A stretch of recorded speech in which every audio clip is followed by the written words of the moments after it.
133 largest boundary search tree subtree. Yeah, so we are giving a boundary search, we are giving a tree, but currently we are not sure if this is a boundary search tree or not, but we're gonna find the largest BST. So let's just use the first example. So currently, is this whole area, is this whole area a boundary search tree? Definitely it is not, because for the left side, yeah, on the left side it is okay, but for the right side the 7 should be more than 15. Yeah, and also we want to find the largest boundary search subtree. So this means from the 10 it is not. Yeah, because this 7 is not okay. So what about this 15? It is not. It's not okay because this 7 is smaller than 15. And this 7 is okay, but the size is only 1.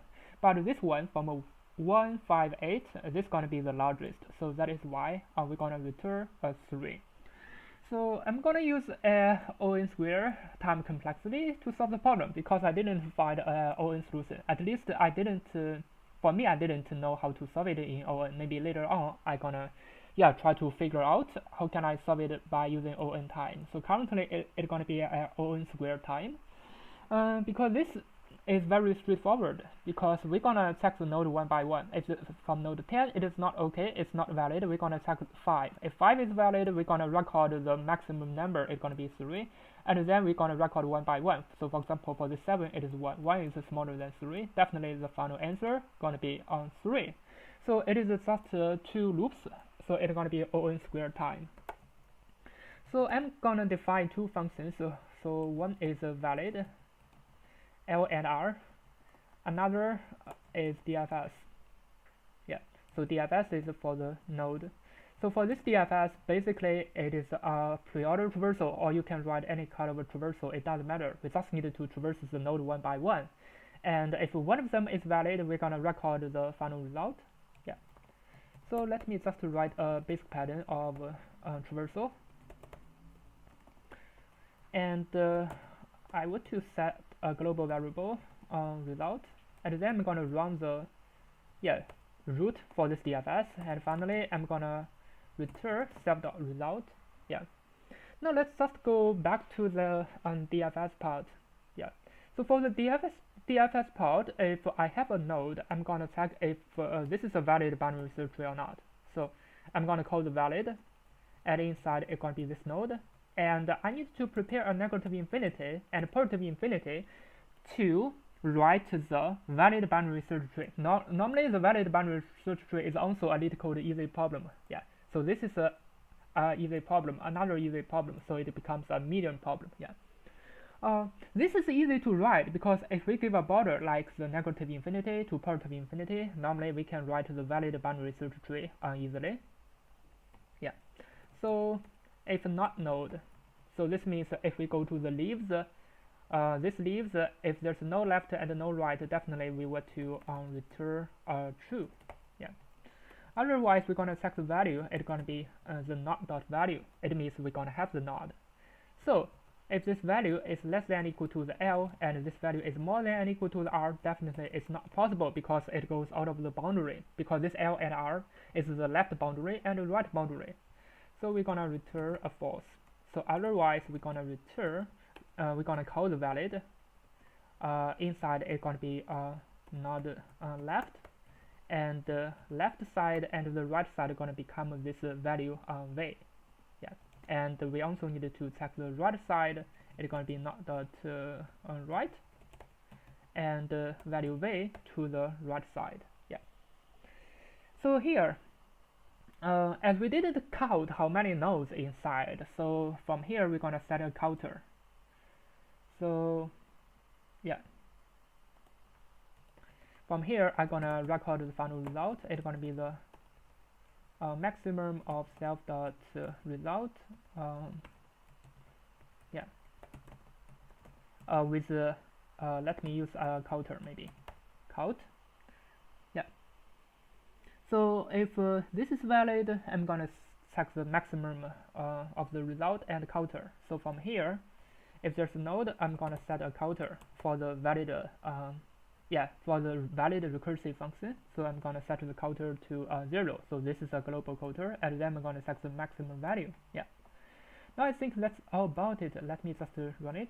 It didn't work. Yeah, let me check if there's something wrong with it. So I'm gonna call the root. So this is a node. I'm gonna set a counter negative infinity to positive infinity, and this is node. If this is valid, I'm gonna check the final result.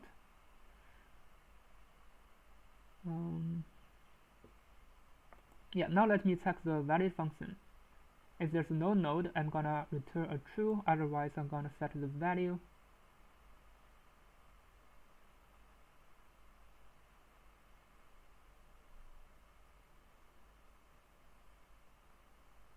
Yeah, I didn't know why it is wrong, definitely.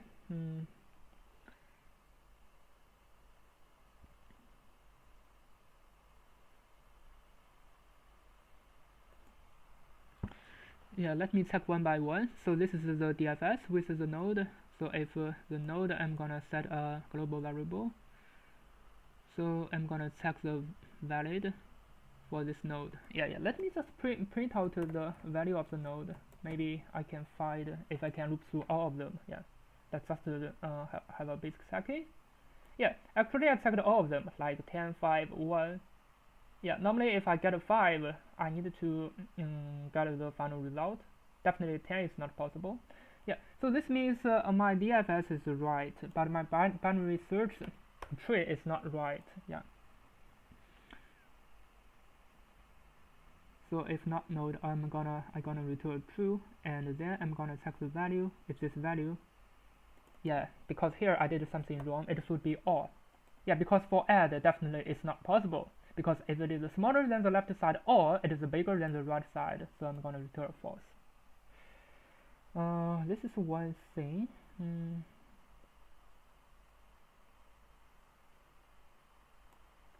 I'm gonna go to the left side